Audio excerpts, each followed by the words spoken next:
de acordo com a letra D do inciso 1 do artigo 46 da Lei nº 9.610, de 19 de fevereiro de 1998. Distribuição gratuita. Proibida a venda e comercialização. Prezados, alguns dos nossos audiolivros podem constar falhas no final das faixas de áudio. Infelizmente é irreversível, pois os mesmos foram gravados em fitas cassetes. Agradecemos a sua compreensão. Seja muito bem-vindo ao canal da Biblioteca Braille do Estado do Amazonas. Devido a fatos recentes de questionamentos associados a direitos autorais, venho informar que o canal não obtém qualquer tipo de lucro com a publicação dos audiolivros. Levamos a acessibilidade para as pessoas com deficiência visual. Caso você seja autor ou proprietário dos direitos autorais de algum audiolivro publicado aqui no canal, peço que faça contato via e-mail ou através dos comentários, que se assim for determinado, o audiolivro será retirado do ar. Relembrando, não queremos e não obtemos nenhum tipo de lucro com as visualizações. Nosso objetivo é levar a acessibilidade para as pessoas com deficiência visual. Agradecemos pela sua atenção. O livro foi postado por Ana Beatriz. Se você gostou, deixe seu like e se inscreva no nosso canal.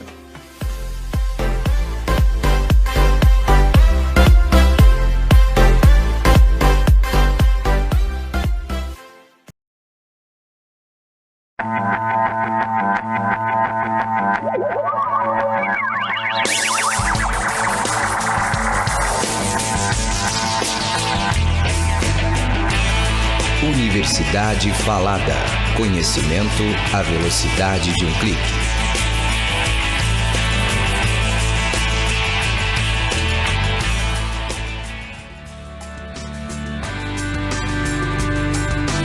A Universidade Falada apresenta o audiolivro Finanças Corporativas Sem Mistérios. Quanto vale a minha empresa? De autoria de Isaac Rayon Sasson. Isaac é engenheiro mecânico, com mestrado em administração de empresas e especializado em finanças corporativas. Atua como consultor em projetos de engenharia e de avaliação de empresas. Finanças corporativas sem mistérios. Quanto vale a minha empresa? Nos próximos 60 minutos você aprenderá a calcular o valor em dinheiro de qualquer empresa utilizando as ferramentas que as finanças nos facilitam. Que para que serve? Bom, você pode querer vender sua empresa porque recebeu uma oferta de compra, ou comprar um negócio que melhore a sinergia de sua empresa, ou verificar cada 6 meses se o valor de sua empresa está aumentando. Também fazer modificações como reengenharia, reestruturas de capital, entrada a novos mercados, lançamentos de novos produtos, aquisição de novas tecnologias, etc. Tudo isso para ver se a empresa aumentou de valor, ou seja, se ela gerou riqueza. Vejamos antes algumas das situações onde a aplicação é compatível. Primeiro, ao construir uma fábrica, qual seria a sua rentabilidade? É boa a rentabilidade ao montar um novo negócio? Quanto valeria após investir? É preciso saber se é viável com base em um estudo de mercado e um plano de custos e investimentos. Segundo, tenho uma fábrica operando. Qual seria o valor a pensar se alguém a quer adquirir? Ou se tivesse uma marca, quanto poderíamos pedir por ela? É importante compreender que o valor de uma empresa depende de sua rentabilidade e dos riscos que carrega, ou seja, é o caso particular de obter o preço justo da empresa. É também apresentar aos sócios um relatório financeiro de expectativas projetadas com base em dados históricos e de pessoas especializadas do negócio e da economia. Terceiro, modificando uma empresa, porque a demanda cresceu, aumentaria seu valor? Também é preciso saber se é viável. Se algumas das 3 perguntas são aplicáveis a seu caso, esta história lo esclarecerá de forma metódica, indo dos detalhes elementares até níveis mais elevados na área de finanças, de como é calculado o retorno financeiro ou rentabilidade, apresentando um análise econômico-financeiro e proporcionando resultados efetivos na tomada de decisões. Mostraremos também que esses 3 problemas são os únicos que abrangem os casos dos investimentos onde não se sabe com certeza o futuro, ou seja, os investimentos com risco. Este programa está dividido em 8 partes. A primeira parte, que durará 10 minutos, contaremos a história de como é importante a confiabilidade no resultado da avaliação da empresa. Ou seja, se existem 2 avaliações, digamos, uma de 100 mil e outra de 130 mil reais, qual das 2 está mais perto do valor justo? A segunda parte de 10 minutos, você aprenderá a se orientar no mundo dos investimentos. Onde estamos e para onde vamos. A terceira parte de 13 minutos, aprenderá a se preparar com as ferramentas ou armas necessárias para uma fácil avaliação, começando pelo conceito de rentabilidade e matemática financeira. A quarta parte, 6 minutos, será explicado o conceito de risco, que junto ao anterior formam os fundamentos das finanças. A quinta parte, de 5 minutos, preparar as condições de calcular o preço justo de um investimento. A sexta parte, de 5 minutos, a própria avaliação de uma empresa. A sétima parte, um resumo dos usuários onde as avaliações são aplicáveis. E finalmente a oitava parte com um glossário e os contatos do autor. Comencemos então a nossa aventura. Parte primeira. A confiabilidade no resultado. Milhões de dólares vêm sendo mal direcionados no universo das avaliações de empresas, pois umas são superavaliadas e outras grosseiramente subavaliadas. Para reduzir essas distorções gritantes é que surge a necessidade de se avaliar uma empresa corretamente. Quanto vale realmente uma empresa? É confiável esse resultado? Esta é uma pergunta que está na cabeça de todos aqueles que direta ou indiretamente precisam saber o valor de uma empresa com o intuito de a adquirir, fundir, avaliar, construir ou vender. Quando uma empresa vai ser negociada, qual será o seu valor correto sobre o ponto de vista intrínseco e não o de mercado? Ou seja, preço como resultado da oferta e procura. O valor do qual estamos falando não se restringe ao valor contábil dos ativos da empresa, e sim ao poder que a empresa tem de gerar lucros.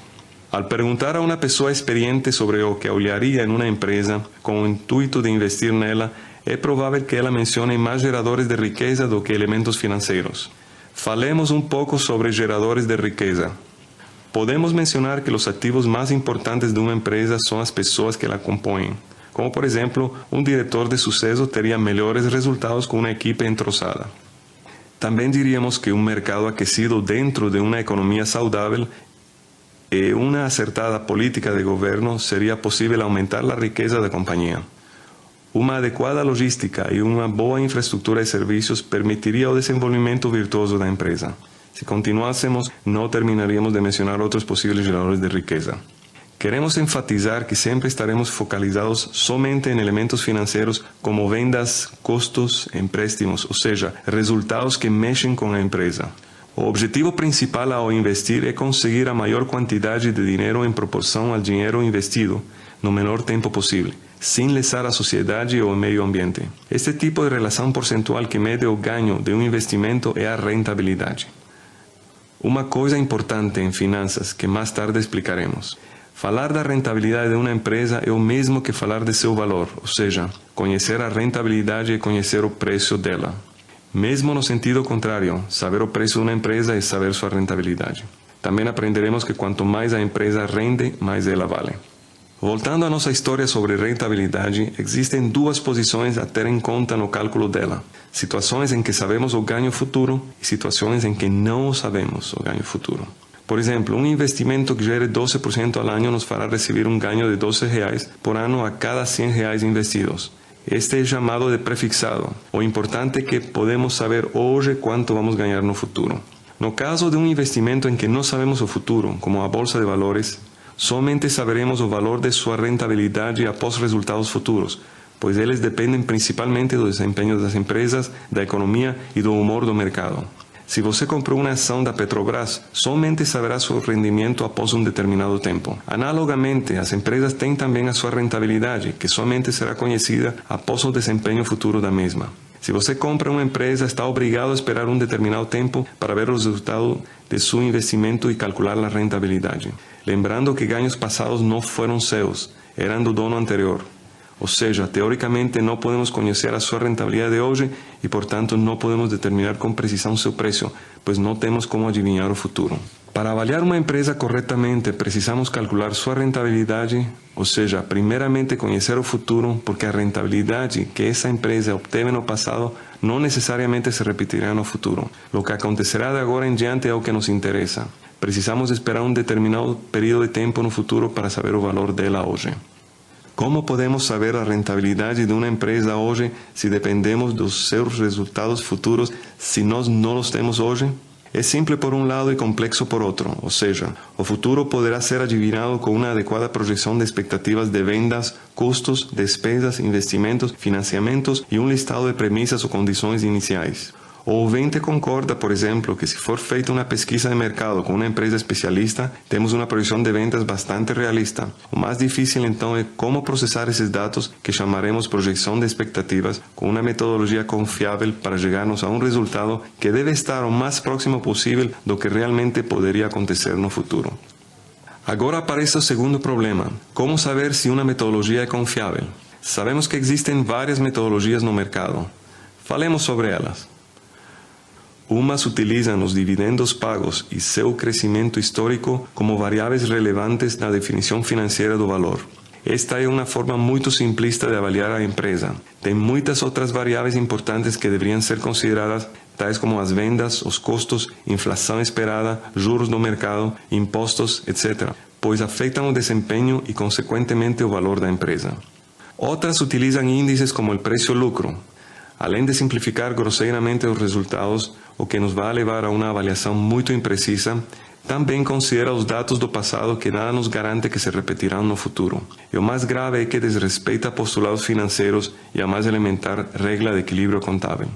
E finalmente tem alguns consultores financeiros em avaliações que precificam as empresas usando a metodologia do fluxo de caixa descontado, só que de maneira incorreta, por não serem detalhistas, contabilmente equilibradas e por vezes manipularem o resultado para ficar próximo ao preço de mercado. Isto último o consideram como verdade por terem outros avaliadores dando igual resultado e também por considerar que em mercados eficientes a oferta e a procura se equilibram no preço justo.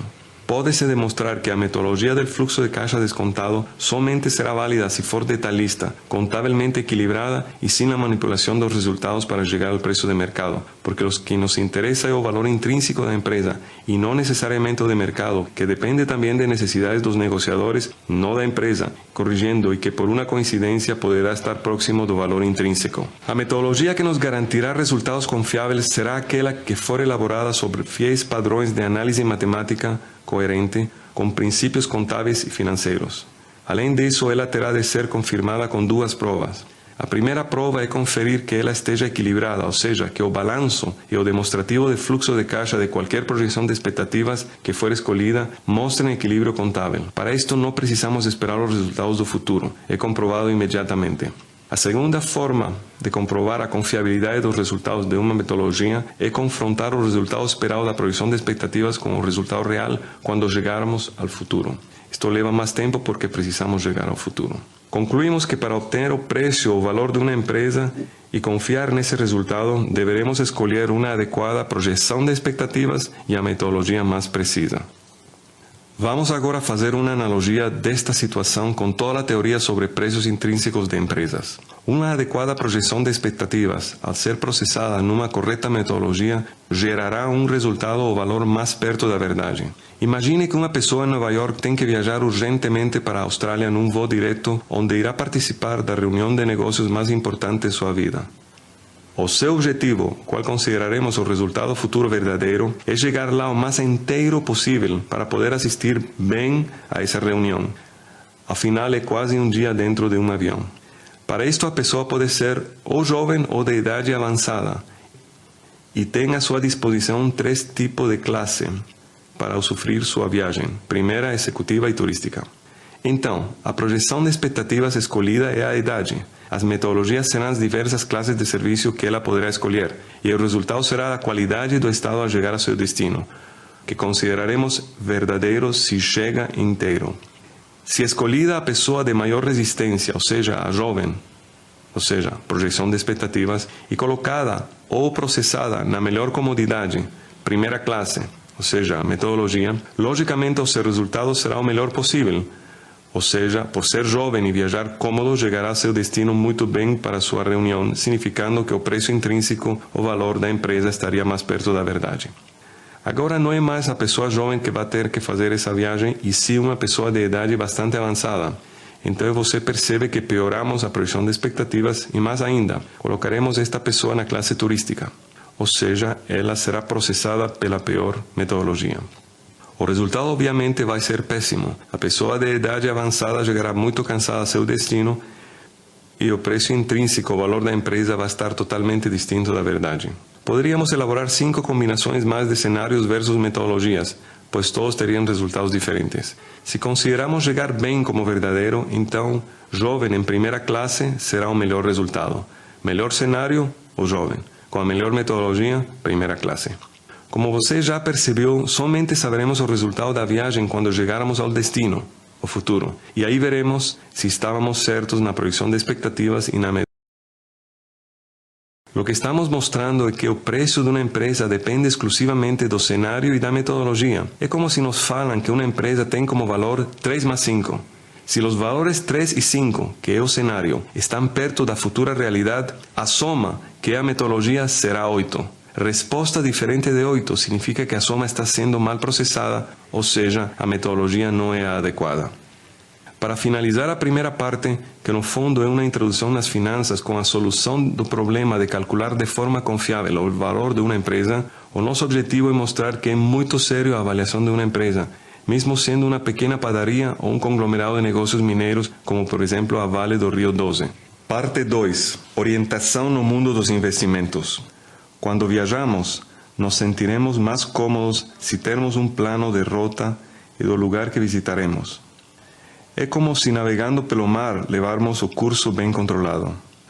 Ou se nos deixam na selva e nós, no desespero de encontrar a cidade, nos subimos a uma árvore para encontrar nosso roteiro. É a segurança de se sentir fazer as coisas bem.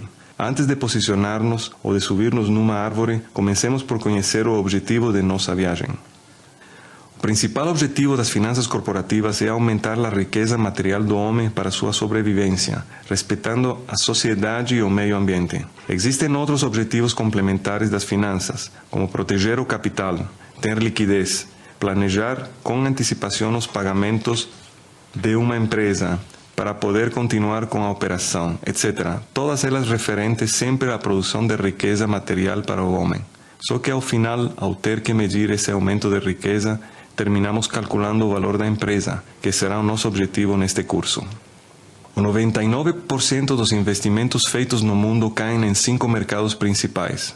O mercado de câmbio, currency market, o de juros, bond market, o das empresas, stock market, ou dos produtos, commodities market, e o mercado imobiliário, real estate market. Mercados como os derivativos, índices, etc., se originam dos mercados mencionados. Nosso campo de trabalho será o das empresas, chamado também de mercado acionário, no qual está composto por empresas, ou seja, fábricas ou negócios existentes, de projetos, ou seja, empresas que ainda não existem, e modificações de empresas, que combinam os dos anteriores, como as fusões, aquisições, implementação de novas tecnologias, novos mercados, novos produtos, empréstimos, etc. O investimento mais conhecido do mercado acionário são as ações e as debentures, ou seja, títulos de empresas. Menos conhecidos, os investimentos alternativos, projetos de empresas e as modificações de empresas. A ação é um título que dá direito de ser dono de parte da empresa e na participação dos lucros. É a avaliação realmente de uma empresa, ou seja, nosso curso. A debenture é um título que dá direito a uma renda fixa da empresa. As ações e as debentures são investimentos que os especuladores usam no curto prazo e investidores avessos ao risco no longo prazo. Os investimentos alternativos, chamados assim para diferenciá-los dos tradicionais ações e debentures, são notas estruturadas que geram maior proteção ao risco. Diversas estratégias são utilizadas como arbitragem, volatilidade e futuros. São investimentos de longo prazo. Os projetos e modificações de empresas carregam riscos pelos perigos de se constituir ou modificar uma empresa. Origina as famosas OPAs, muito usado pelos investidores de risco ou empreendedores. São investimentos de longo prazo. Contaremos agora 3 histórias dos únicos casos possíveis nas avaliações de empresas mencionado no início. Primeiro, um problema na vida real do empreendedor. Vamos supor que queiramos construir uma fábrica, ou seja, um projeto novo. Isso significa que queremos investir em algo que todavia não existe. Temos a visão do projeto, conhecemos o know-how ou parte dele, temos o capital e precisamos que nos apresentem o estudo.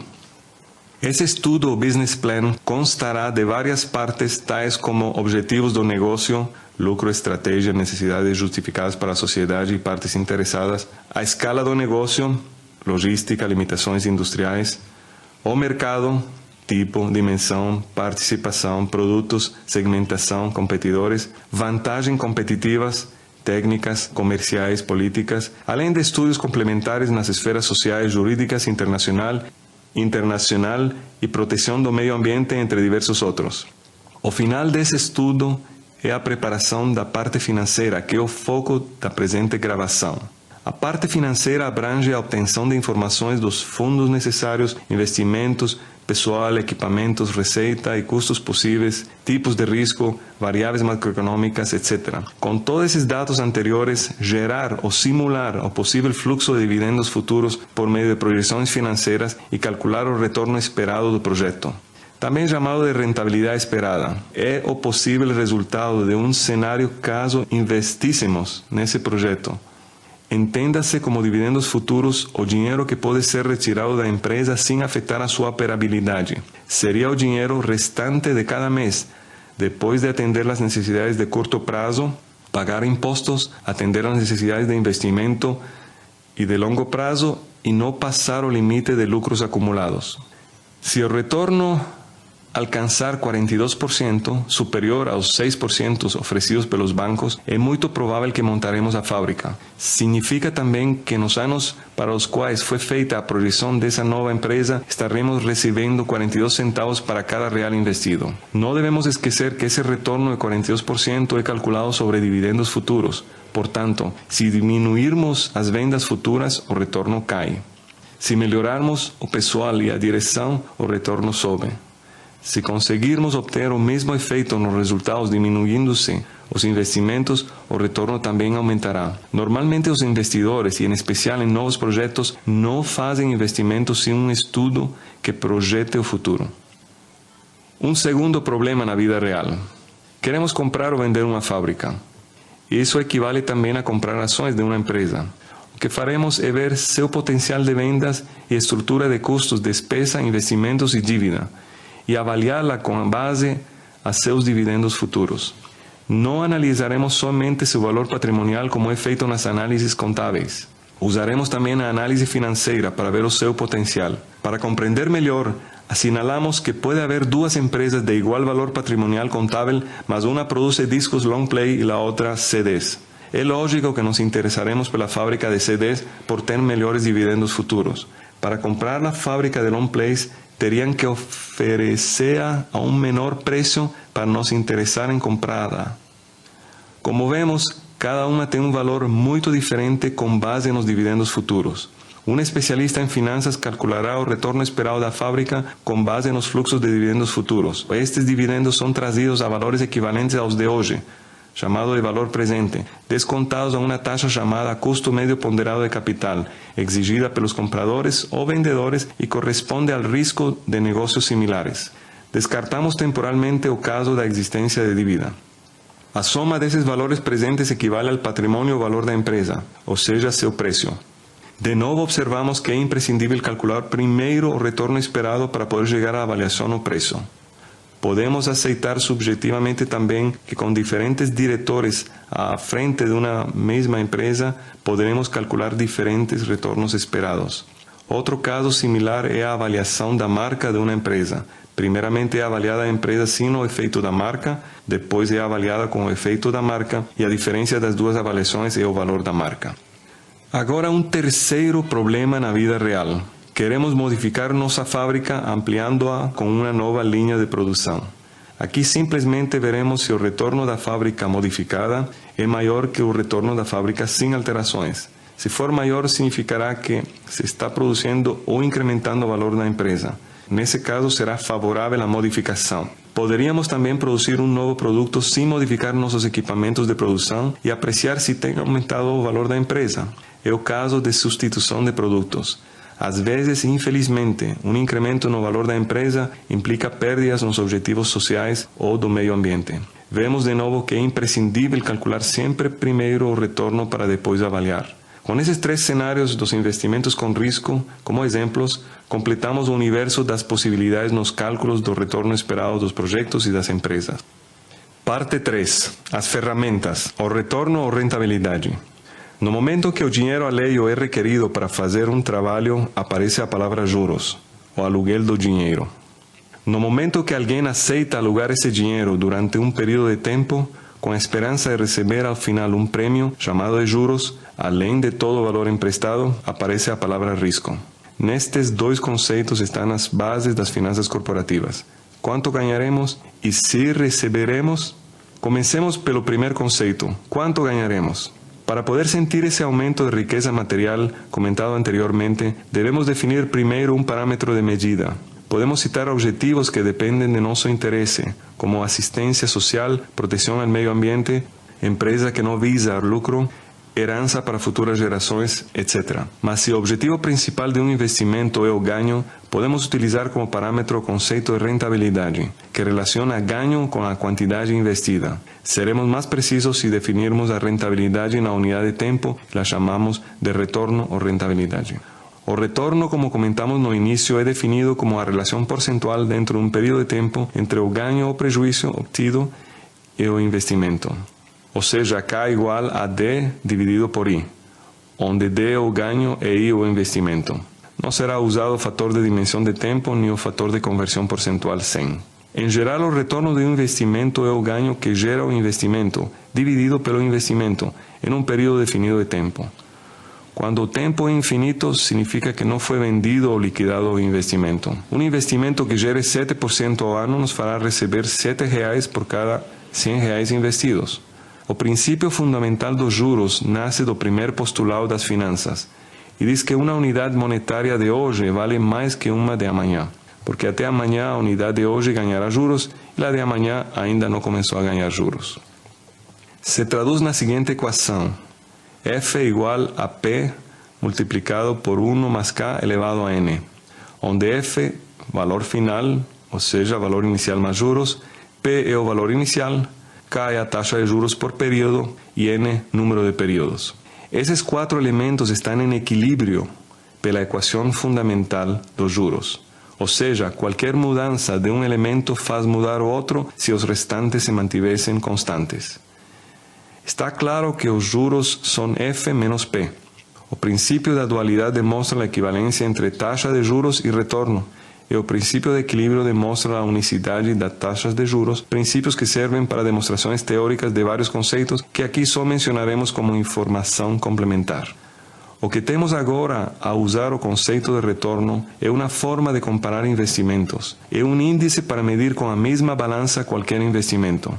Entre investimentos que rendam respectivamente 11% e 8%, em princípio selecionaremos o de 11%. O comportamento natural é que, frente a várias alternativas de escolha de projetos, selecionaremos o de maior retorno possível, mas sempre exigindo um retorno mínimo, chamado de retorno exigido, que seria uma espécie de retorno pessoal, ou seja, o custo de deixar outro investimento que gera a mesma rentabilidade em igualdade de condições. Para especialistas na área de economia, é chamado de custo de oportunidade, opportunity costs.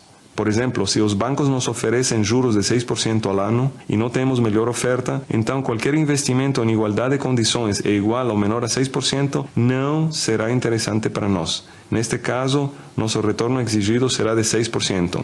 E sempre estaremos satisfeitos, em princípio, com retornos de projetos superiores a 6%. Se formos donos de uma empresa de brinquedos e o retorno dessa empresa é 12%, então nosso retorno exigido ou pessoal será 12%.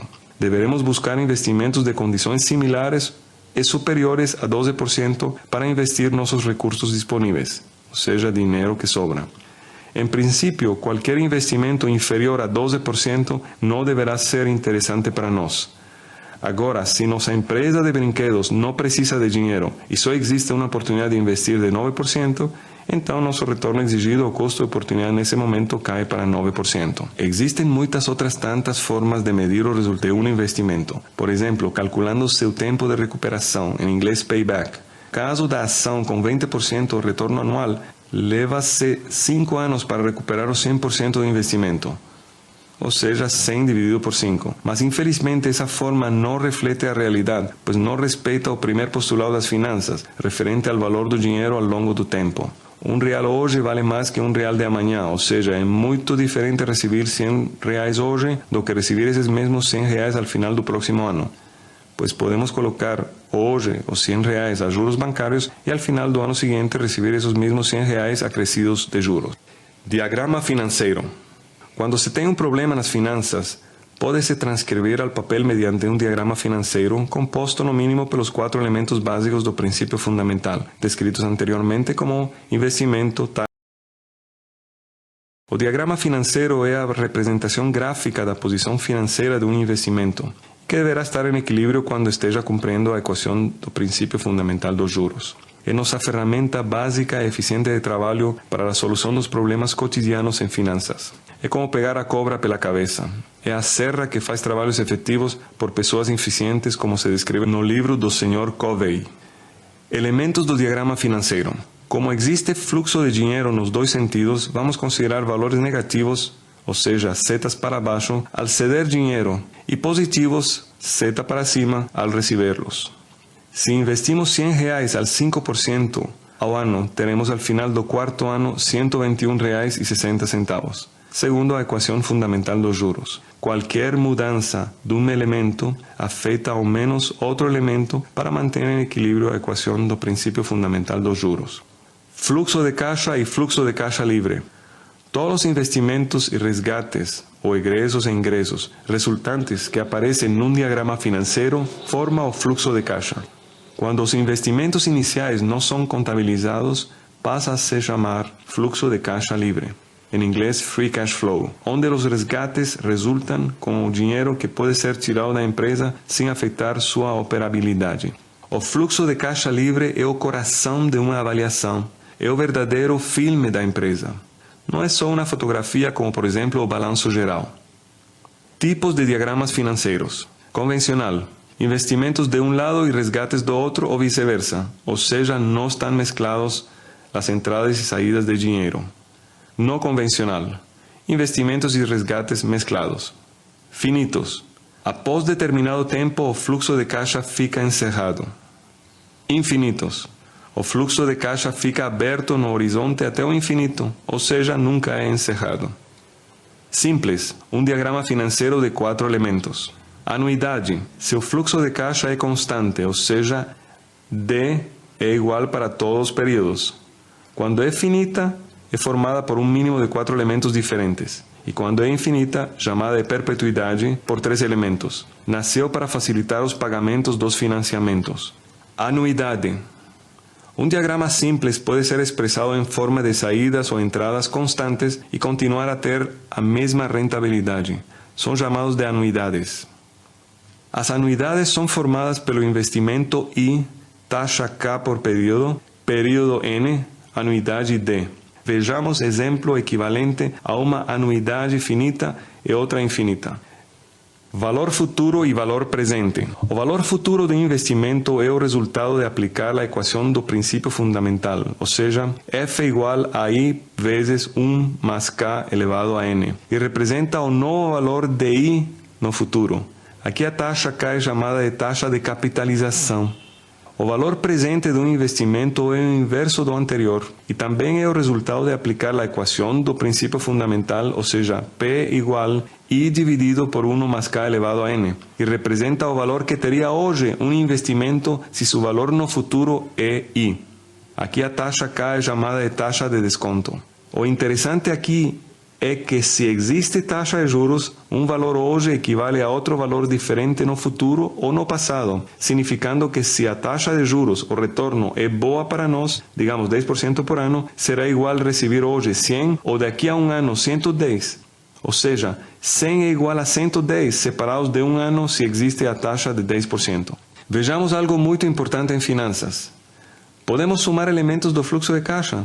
O primeiro postulado indica que o dinheiro no tempo tem valores diferentes, ou seja, 100 hoje valerá mais amanhã ou menos do que ontem se existir uma taxa de juros aplicada. Portanto, para operar, ou seja, somar e sustrair investimentos com resgates, só se forem da mesma época. Se no momento T temos uma quantidade de dinheiro que queremos somar a outra que está no momento T mais 5, podemos utilizar a forma do valor futuro para transformá-la no momento T mais 5. Ou se queremos somá-la a outra que está no momento T menos 3, teremos que utilizar a forma do valor presente para transformá-la ao momento T menos 3 e assim poder operá-las. Equivalências financeiras. Para facilitar e simplificar nosso dia a dia em finanças, pode-se demonstrar que qualquer fluxo de caixa de um diagrama convencional pode ser transformado num simples, sempre mantendo a rentabilidade constante. Também qualquer diagrama simples pode ser transformado numa anuidade finita ou infinita, mas com o mesmo retorno. E isso é uma ferramenta poderosa. Matemática financeira. A matemática financeira é a parte das finanças que resolve o problema de calcular os valores dos elementos do diagrama financeiro, mediante a equação fundamental dos juros. O interessante é que todas as possibilidades somente caem em 4 tipos de necessidades relevantes. A. Valor presente unitário. B. Valor presente unitário de uma anuidade. C. Valor futuro unitário. E D. Valor futuro unitário de anuidade. O problema se resolve também com calculadoras, folhas eletrônicas, Excel, Lotus, ou manualmente fazendo todos os cálculos das fórmulas. Não mencionaremos as fórmulas básicas, as 4, por estar em qualquer livro de finanças. Tabela de fatores. Como muitas vezes para resolver as fórmulas se precisam obter logaritmos, potências e raízes enésimas, foram elaboradas umas tabelas que, dependendo do tipo de elemento a ser calculado, utilizam um fator que simplifica esses cálculos. Si tem calculadora, no precisa de usar las tabelas. Mencionaremos los 4 ejemplos en forma de tabelas. Tabela 1. Valor presente. Queremos depositar una suma hoje para que no futuro possamos pagar un serviço. O problema está assim. Daqui a 3 anos, devemos pagar para a faculdade de nosso filho R$10.000. Quanto deveremos depositar hoje num banco que paga 18% ao ano? A solução desse problema é P é a incógnita, F é 10.000, N igual 3, K igual 18. P igual a fator 1 por F, ou seja, igual a 0,6086 vezes 10.000. Isso dá 6.086.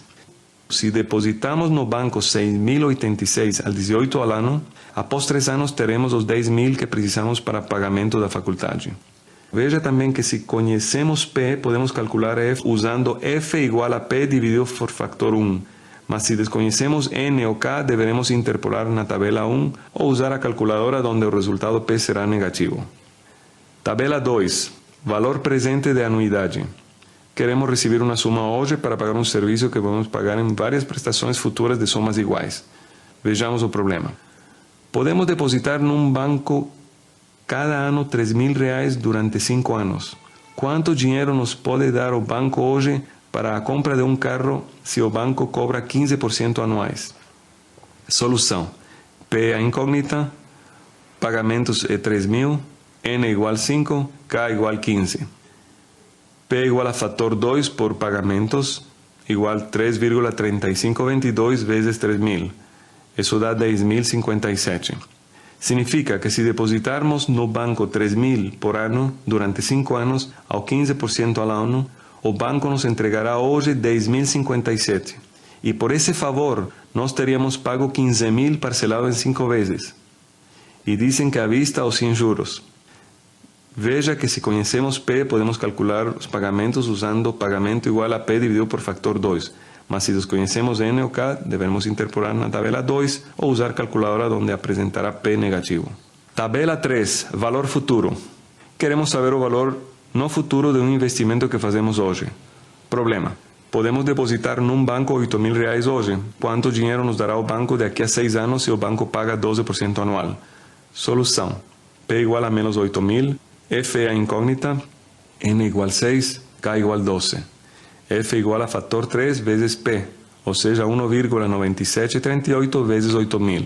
igual 15.794. Significa que se depositarmos hoje no banco um valor único de 8.000 ao 12% ano, após 6 anos o banco nos entregará 15.794. Veja que se conhecemos F, podemos calcular P usando P igual a F dividido por fator 3. Mas se desconhecemos N ou K, deveremos interpolar na tabela 3 ou usar a calculadora, onde entraremos com P negativo e obtendo F com resultado positivo. Tabela 4. Valor futuro de anuidade. Queremos saber o valor final no futuro de pagamentos iguais que fazemos cada período. Problema. Podemos depositar num banco R$8.000 cada ano. Quanto dinheiro nos dará o banco daqui a 6 anos, se o banco paga 12% ano? Solução. Pagamento igual a menos 8.000. F é a incógnita. N igual a 6, K igual a 12. F igual a fator 4 vezes pagamentos. Ou seja, 8,1152 vezes 8.000. Isso dá 64.922.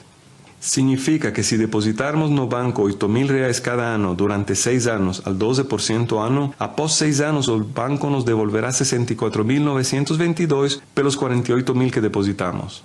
Veja que se conhecemos F, podemos calcular o pagamento usando pagamento igual a F dividido por fator 4.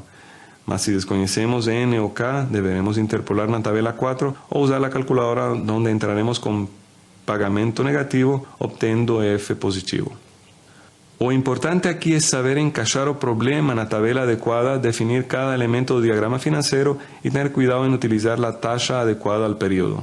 Problemas de avaliações de negócios, compra de carro ou casa, etc., são da tabela 1. Problemas de liquidação de pensão, manutenção, depreciação, casa, carro, etc., tabela 2. Problemas de acumulação de capital, de impostos, de inflação, etc., são da tabela 3. Problemas de apropriação de compras futuras, fundos acumulativos, etc., são da tabela 4. Este tema absorveria um curso completo. Parte 4. As ferramentas. O risco. O segundo conceito mais importante em finanças é o risco. Sempre que não saibamos o futuro, temos risco. O risco é a possibilidade de ganhar ou perder capital e é medido pela volatilidade de resultados passados. Em geral, as empresas apresentam perigos desconhecidos quanto ao cumprimento dos resultados, ou seja, estão sujeitos a fatos imponderáveis que podem reduzir drasticamente a rentabilidade. Isso é chamado de risco inerente da empresa. Historicamente, vejamos o que ocorre, ou seja, qual é o comportamento natural, o que o público ou o mercado no dia a dia aceitam. Dependendo da taxa de juros do dinheiro da época, se investimos em papéis do governo dos Estados Unidos, letras de tesouro com prazo de 10 anos, que não apresentam risco, recebemos aproximadamente 4% ao ano. Se investimos em bônus, também chamados títulos ou obrigações, de empresas estáveis na Bolsa de Nova York, que apresentam pouco risco, receberemos uma média de 7%, um pouco mais que 4%. Mas se compararmos ações da Bolsa Americana no longo prazo, que apresentam maior risco, esperaremos um retorno anual alrededor de 13%. Fundamentados nesse comportamento, notamos que o investidor assume mais riscos quando os retornos a serem obtidos podem ser maiores. A razão, por certo, muito lógica, é que ninguém vai investir em empreendimentos de maior risco com igual retorno, a menos que queiram diversificar por falta de outras oportunidades de investimento, mas isso é outra circunstância.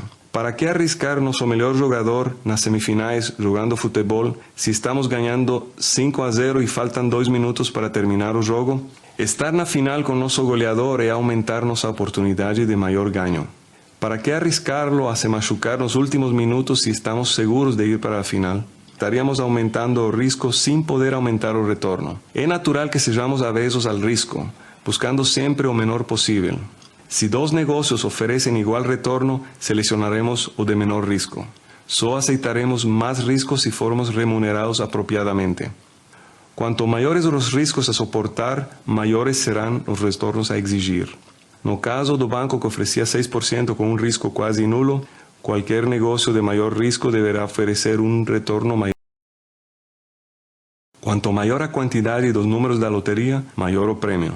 Quanto maior a dificuldade, maior a recompensa. Se nos oferecem 3% em letras de tesouro americano, ou 5% em bônus americanos, ou 8% em um portfólio de investimentos, não deveríamos aceitar, pues tais retornos en esa época están abaixo do que era aceito no mercado americano. Estaríamos sendo mal premiados a taxas inferiores ao risco que soportaríamos. O mesmo ocorre quando comparamos ações de empresas que pagam dividendos menores que os retornos adequados ao risco que suportam. Podemos analisar outro exemplo. Temos que decidir se construímos uma fábrica de calçados populares no Brasil ou na China. Sabemos, a través de cálculos, que o projeto pode ter um retorno aproximado de 12%. Como para nós o risco de construí-la na China é maior que construí-la no Brasil, somente teríamos interesse de fazê-lo na China se fôssemos remunerados de uma forma melhor, ou seja, se acreditássemos que houvesse um retorno maior que 12%. O governo chinês nos garante um contrato de compra 3 vezes superior ao que venderíamos no Brasil nos próximos 10 anos. Digamos que isso recalculado representa um retorno de 35%. Se isso é suficiente como prêmio pelo risco inerente que suportaremos, então a fábrica deverá ser construída na China. É assim que funcionam as coisas no mundo financeiro. Se formos bons devedores, pessoas que pagam suas dívidas sem problemas, no momento que precisarmos de um empréstimo, muitos bancos irão querer nos emprestar a taxas baixas, pois sabem que honraremos nosso compromisso. Mas se fôssemos deficientes quanto ao pagamento de nossas dívidas, seríamos um risco, o que faria com que os bancos cobrassem um prêmio por esse risco em forma de taxa de juros mais alta. Agora, precisamos medir o risco e relacioná-lo com o retorno adequado a esse risco. Graças à matemática e ao bom senso analítico dos especialistas em finanças, atingiu-se de forma relativamente satisfatória uma maneira de medir o risco de um negócio em relação ao mercado. Estruturou-se também uma fórmula que relaciona o retorno que um negócio deve ter com esse risco calculado, respeitando o fato de que à medida que selecione negócios de maior risco, se exigirá também retornos mais altos. Esse retorno mínimo relacionado com o risco que suporta é chamado de retorno requerido, required return. Empresa de um negócio específico tem um risco específico. Calçados e computadores são tipos de empresas diferentes, ou seja, com riscos diferentes, portanto com retornos diferentes a exigir. Se a produção de calçados é de menor risco que a dos computadores, haverá então um retorno menor a exigir que o negócio dos computadores.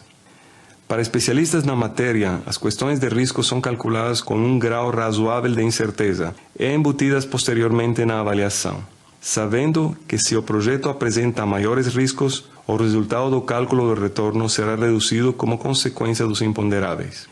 Isto respeita o segundo postulado em finanças, de que um real com mais risco vale menos que um real com menos risco. Ou seja, se para comprar você tem que escolher entre duas fábricas de tecidos de igual valor patrimonial, digamos 5 milhões, mas uma está na Inglaterra e a outra em Uganda, você comprará a de Inglaterra por apresentar menos riscos. Para comprar a de Uganda, ela terá que ser oferecida a um valor menor dos 5 milhões, para que você esteja estimulado a comprá-la. Digamos que a 3 milhões você a compraria. Aí vemos que $1 com mais risco, o de Uganda, vale menos que $1 com menos risco, o de Inglaterra. Em resumo, retorno e risco são os dois fundamentos a serem observados com a máxima atenção nas finanças de qualquer empreendimento. Maior a volatilidade histórica, maior o risco. Se um investimento tem mais risco, só nos interessará se formos melhor remunerados. Por exemplo, se nos oferecem escalar o Everest e o Aconcagua com o mesmo prêmio, nós escalaremos o Aconcagua, que é muito menos riscoso que escalar o Everest. Somente escalaremos o Everest se nos oferecem um prêmio superior ao de Aconcagua. Em geral, o ser humano tem aversão ao risco e entre dois investimentos que geram o mesmo retorno, o bom senso faz dele selecionar o de menor risco. Falando de forma mais especializada, o que estamos realmente obtendo é a redução da incerteza, que toda avaliação leva consigo por causa do grande vilão, o risco. Essa incerteza é a que existe entre os verdadeiros dividendos futuros, que ninguém sabe, e os possíveis dividendos que são projetados por intermédio de projeções financeiras. Medição do risco.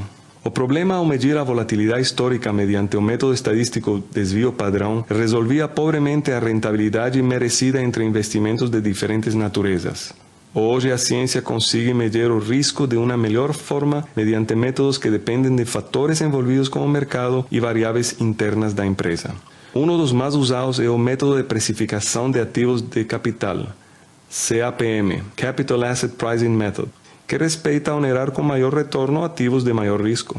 O CAPM gera a equação retorno requerido igual retorno sem risco mais um valor chamado beta que multiplica a média do mercado menos el retorno sin risco.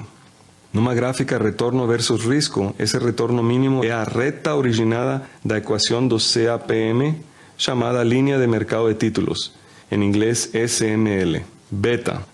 O que relaciona o comportamento de uma empresa com o mercado onde opera é chamado de coeficiente beta.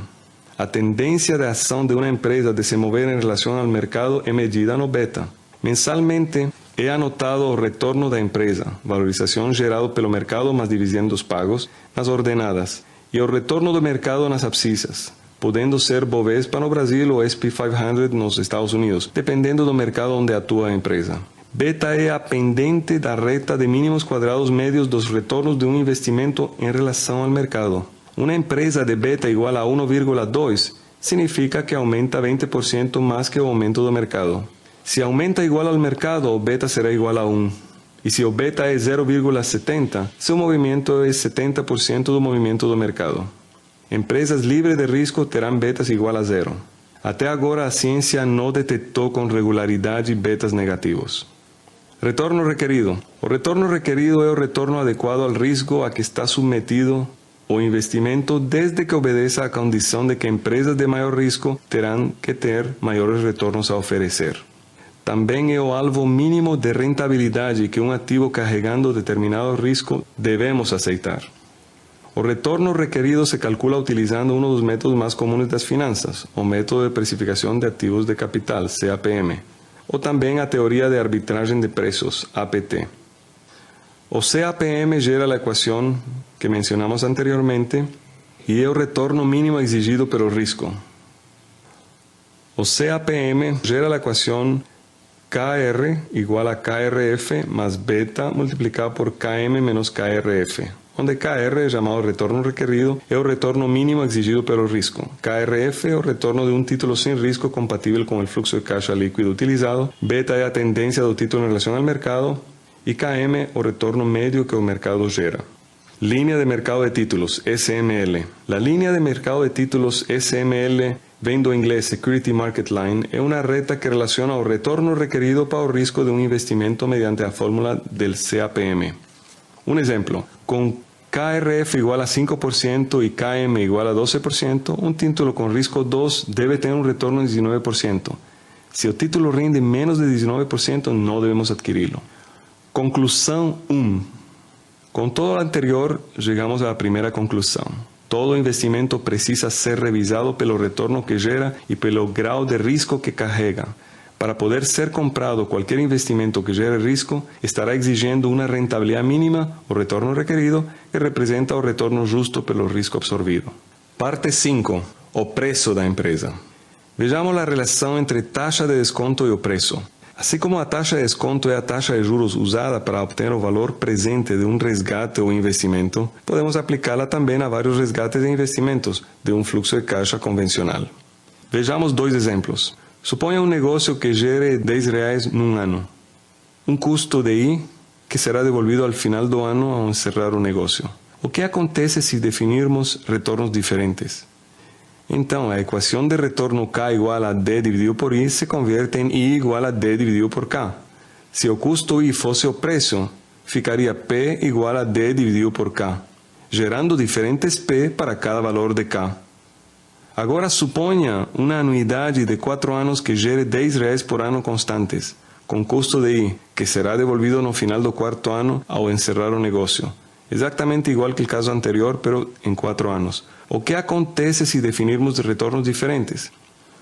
Como o custo I equivale ao preço, gerariam também preços diferentes amarrados à equação P igual D dividido por K, onde D tem um valor constante de 10 formando a anuidade e K a taxa de desconto. Podemos deduzir pelo anterior que num fluxo de caixa de um investimento, ou seja, su fluxo de caixa líquido, o preço do investimento é função inversa da taxa de desconto utilizada. Com os princípios de juros e do equilíbrio financeiro, culminamos com o mais importante fato em finanças, de que no momento zero, ou seja, hoje, a soma dos valores presentes do fluxo de caixa gerado por esse investimento, utilizando essa taxa de desconto, deverá ser igual ao preço do investimento. Como sabemos que modificando a taxa de desconto modificaremos o preço, e também que a taxa de desconto e o retorno do investimento, será então de importância suprema escolher uma taxa de desconto com o retorno justo para obter o preço justo. O fluxo de caixa livre se consigue processando previsões. A taxa de desconto justa se consigue com os custos de financiamento da empresa. Vejamos algumas taxas de desconto após a conclusão 2 que mencionamos a seguir. Conclusão 2. O preço de um investimento é função inversa da taxa de desconto utilizada. Como a taxa de desconto é a rentabilidade de um investimento, do item anterior podemos dizer também que o retorno do investimento é função inversa do preço, ou seja, variando preços, podemos obter rentabilidades diferentes. Para calcular o preço justo de um investimento, há necessidade de fluxo de caixa livre, que é gerado por esse investimento que se consegue de um cenário de expectativas e de uma taxa de desconto justa que carregue com o custo de capital investido que se consegue com os custos de financiamento da empresa. Tipos de taxa de desconto. O retorno exigido. O retorno exigido é uma taxa que o investidor exige como mínimo para investir. Depende das oportunidades em rentabilidade e segurança que o mercado lhe proporciona. Portanto, ele é definido, não calculado. Nos oferecem um negócio que rende 20%. Temos oportunidade de investir em outros lugares com a mesma segurança, mas com um 30% de retorno. A única forma de aceitar esse negócio de 20% é se aumentasse para 30%. Ou seja, teriam que reduzir o preço que gerava 20% até que o novo preço reduzido chegue a gerar 30% de rentabilidade. O retorno exigido é o retorno que o investidor consegue, enquanto o retorno requerido, anteriormente mencionado, é o retorno que o investimento exige. Outro exemplo de taxa de desconto é o custo de capital chamado WACC. O dinheiro para financiar uma empresa pode vir dos sócios, do público e dos bancos. Podemos ponderar o custo de cada fonte e calcular um custo médio chamado de custo médio ponderado de capital, em inglês WACC, Weighted Average Cost of Capital. Esse WACC será a taxa ou retorno justo de desconto que utilizaremos para calcular nosso preço justo. O financiamento dos sócios são as ações ordinárias, do público são as preferenciais e debêntures, e dos bancos os empréstimos bancários. Será de bom senso escolher como retorno justo o custo de capital utilizado na empresa como a mínima remuneração. O cálculo do custo médio ponderado de capital WACC. A média ponderada de todos os custos de capital utilizados será a rentabilidade mínima que deveremos exigir ao investir numa empresa. A fórmula de WACC pode ser encontrada em qualquer livro e relaciona o valor da dívida, valor contábil das ações preferenciais, valor de patrimônio, custo de dívida, custo de ações preferenciais, etc. O WACC é a taxa justa de desconto, o retorno justo que devemos aplicar no fluxo de caixa livre para obter o preço justo. Calculemos seus componentes. Custo da dívida. Normalmente a dívida é formada por títulos ou debêntures que pagam uma porcentagem sobre o valor face e também de empréstimos bancários de longo prazo. Uma debênture é uma promessa da empresa que recebe o valor face de R$1.000 para pagar R$100 por ano durante 10 anos ao investir se a taxa de juros é 10%. O cálculo de rentabilidade de uma debênture depende do valor na qual ela é negociada no mercado. Su valor é uma fórmula um pouco longa que também pode ser encontrada em qualquer livro e relaciona o preço a ser negociado, o valor do cupom, o número de períodos para vencer e seu valor face. Sobre a dívida bancária, cada uma com sua taxa correspondente. A média ponderada de rentabilidade das debêntures e das taxas das dívidas bancárias chamaremos de K sub D. O efeito beneficente dos impostos reduz o valor da K sub D para valores menores. Custo das ações preferenciais e das ordinárias. As ações preferenciais vendidas ao público rendem por ano os dividendos pagos ao final do período. Se o preço pago pelas ações no começo do período é P, o custo será D dividido por P, chamado esse custo de K sub P. Para simplificar, não vamos incluir as despesas de comissões underwriter fees cobradas pelos bancos pelo serviço da venda dos títulos. As ações ordinárias em poder dos sócios devem render como mínimo o risco que carregam. Esse custo é chamado de custo patrimonial. Seu valor será o retorno requerido calculado anteriormente no CAPM. Às vezes, por simplificação, é utilizar a fórmula de Gordon, onde D são dividendos ao final do período, P o preço pago no começo do período e G o crescimento anual dos dividendos. Também em qualquer livro pode-se encontrar. Cálculo do preço justo. Selecionado o WACC como taxa de desconto justa, podemos descontar qualquer fluxo de caixa livre de um investimento para calcular seu preço justo. O preço justo será a suma do valor presente de cada elemento do fluxo de caixa descontado ao WACC. A fórmula para calcular o preço é igual à somatória dos valores presentes de cada elemento do fluxo de caixa más el valor presente del valor residual. E com isso damos por terminado a base de estudo para abordar o mundo das avaliações das empresas e dos projetos. Parte sexta. Avaliação de uma empresa. Quanto vale uma empresa? Lembrem que o vendedor vai pedir o seu e o comprador oferecerá pouco. Podemos ter certeza desse resultado? Muitas vezes, com os mesmos dados de informação da empresa a ser avaliada, alguns gestores financeiros calculam valores diferentes por ter visões e metodologias diferentes. É agora que começa o trabalho final de responder essas duas perguntas vitais. Poder resolver com precisão o valor justo a ser pago por uma empresa é um dos grandes atrativos que as finanças corporativas nos proporcionam. Comecemos por uma visão que normalmente o público não aceita. O futuro, não o passado. Este conceito não é bem compreendido nem aceito pelo público em geral. Quando investimos ou compramos uma fábrica, os resultados, tanto lucro como prejuízo, do passado pertencem ao dono anterior. Os resultados do futuro serão os nossos e isso é o que interessa. Por exemplo, se duas fábricas valem o mesmo, mas uma produz long plays e a outra DVD, qual das duas compraria? É lógico que a DVD, por ter um melhor fluxo de caixa futuro. Por isso, na definição clássica em finanças, o preço de uma fábrica hoje depende dos seus resultados futuros. Podemos dizer que quanto melhor forem seus diretores e a equipe de trabalho, mais valorizada é a empresa. Quanto melhor for a economia e o mercado, mais valorizada. Quanto maiores forem os custos, menos valorizada. Maiores as despesas, menos valorizada, etc.